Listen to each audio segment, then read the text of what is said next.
The night my dream died, it smelled like smoke and cheap whiskey. I was 28, standing in front of my little restaurant, Lena's Table. The neon sign buzzed weakly, like it was trying to stay alive. Inside, 3 empty tables stared back at me, the 4th occupied by one man, the last customer of the night. His name was Derek Cole. We'd gone to the same business school years ago. Back then, he was the golden boy, rich family, perfect grades, the kind of man who thought success was his birthright. I, on the other hand, was the scholarship kid who smelled like overtime shifts and cheap detergent. When I opened my restaurant, Derek came by to support.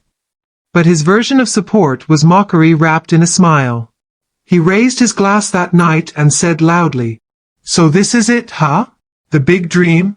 3 tables, no customers, and a menu that looks like a grocery list. Impressive." His friends laughed. I smiled because that's what you do when pride costs more than rent. "I'm just starting out," I said quietly.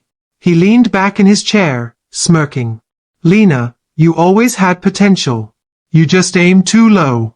Maybe if you joined my company instead of playing chef, you'd actually be someone." That line burned. But I still served him his food with steady hands.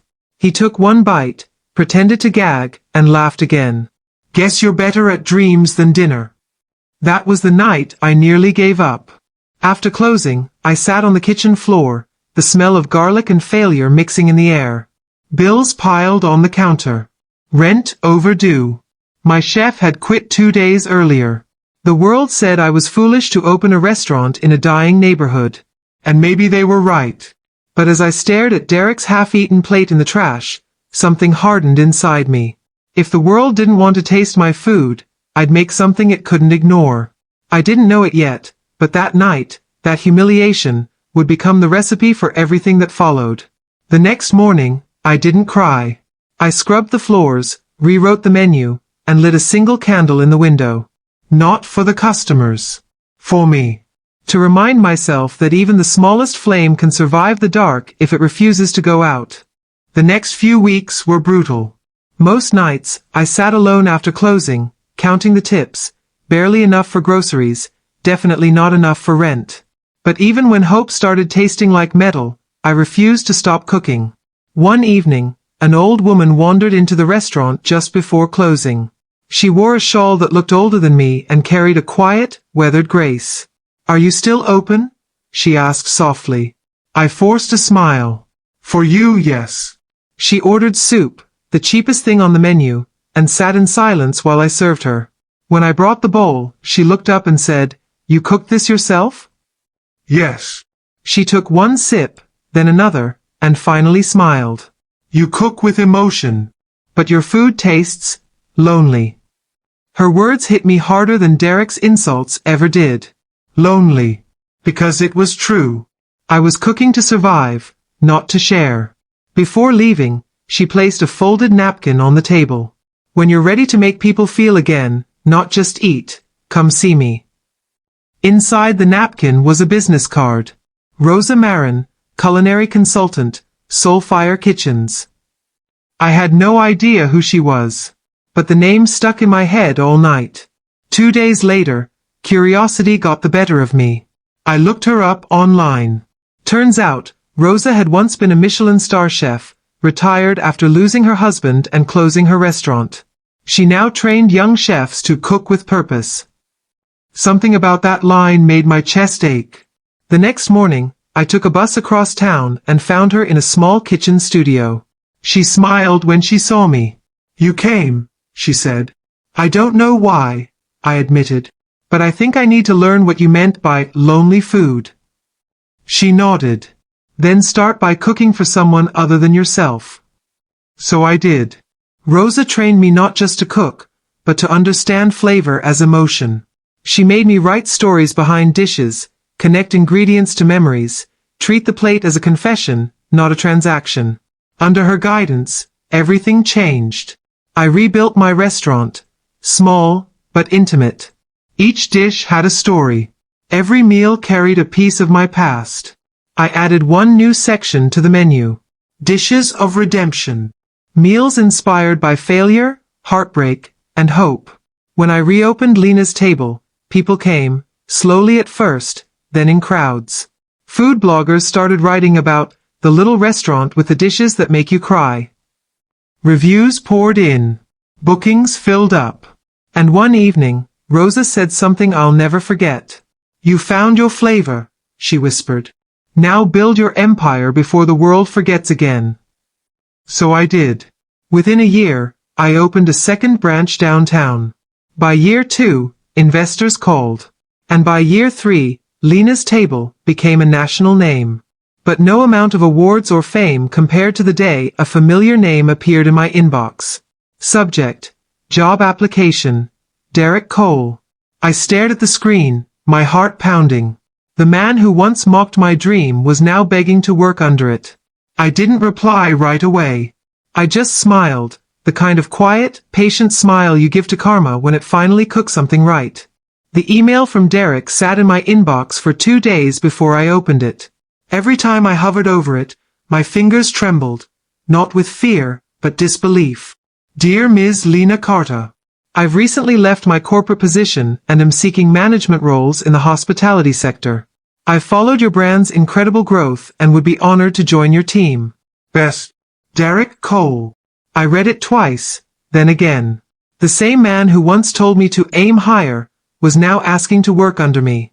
For a long minute, I just sat there, staring at the words, hearing his old laughter in my head. But instead of anger, I felt something else. Peace. Still, I didn't reply right away. Instead, I called my assistant. Find out everything about this applicant, full background, recent jobs, references, everything. By the next morning, I had the report. Turns out, Derek had been fired from his position at a luxury chain after mishandling a merger. His reputation was sinking fast. He wasn't the golden boy anymore, just another name on a stack of resumes. So I replied simply, "We're hiring. Interview tomorrow, 9 a.m. The next day, I sat in my new downtown office, a glass-walled space overlooking the skyline. My assistant buzzed in. "Ms. Carter, your 9 a.m. is here. Send him in." The door opened, and Derek stepped inside. He looked smaller, still wearing a designer suit, but the confidence that once filled the room before him was gone. He looked around, impressed. "You've done well for yourself." I smiled slightly. "We do our best." He hesitated before sitting. "I'll be honest, I never imagined I'd be here. But when I saw your company expanding, I thought maybe I could bring some value." I leaned back in my chair. "And what kind of value would that be?" He launched into his practiced pitch, corporate jargon, numbers, the same polished voice I remembered from years ago. Only this time, it sounded hollow. When he finished, I folded my hands. "Interesting. But tell me, Derek, why now? Why my company?" He hesitated. "Because it's successful. And because you've built something I can respect." I smiled faintly. "That's funny. I remember a time when you didn't." His face fell. "Lena, I was young. Arrogant. I said things I didn't mean." "No," I said softly.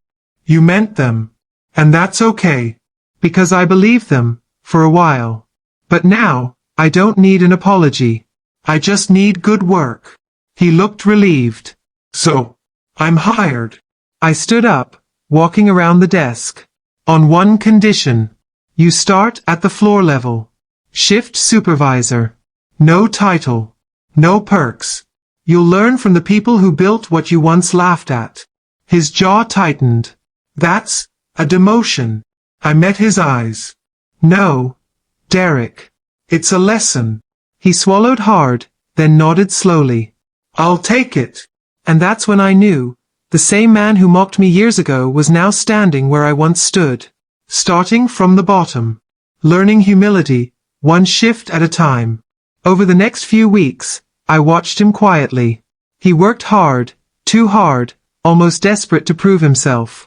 But every time he passed the window where my name gleamed in gold, Lena's Table Group, he couldn't hide that flicker of regret.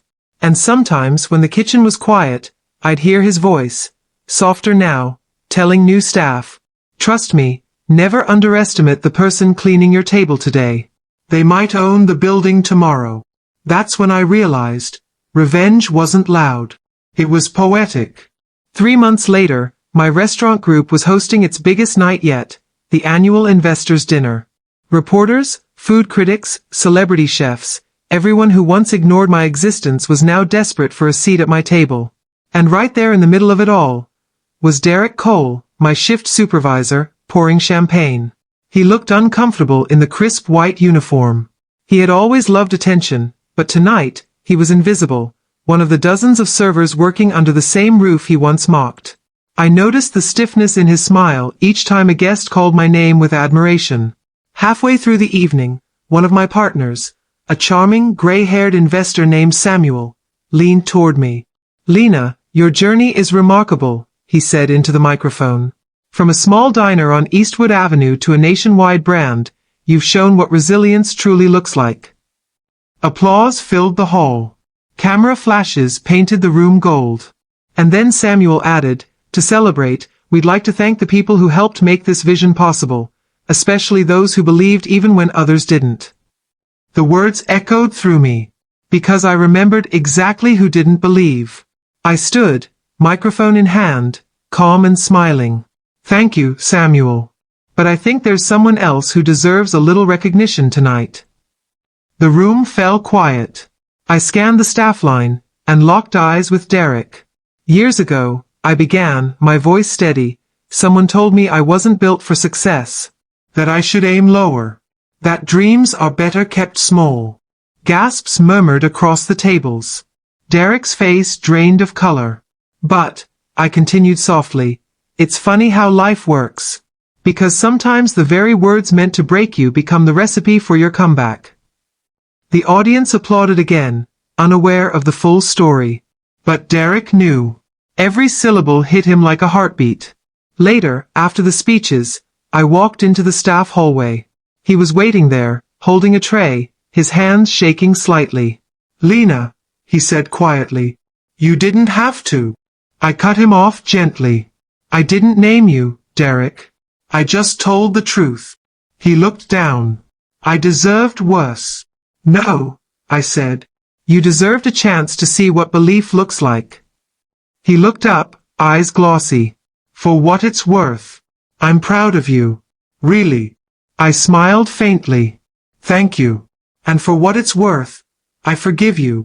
He nodded slowly, whispering, "You won, Lena." I shook my head. "No. We grew. That's different."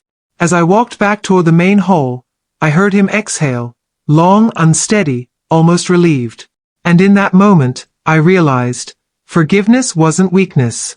It was power refined. Because true revenge isn't about watching someone fall.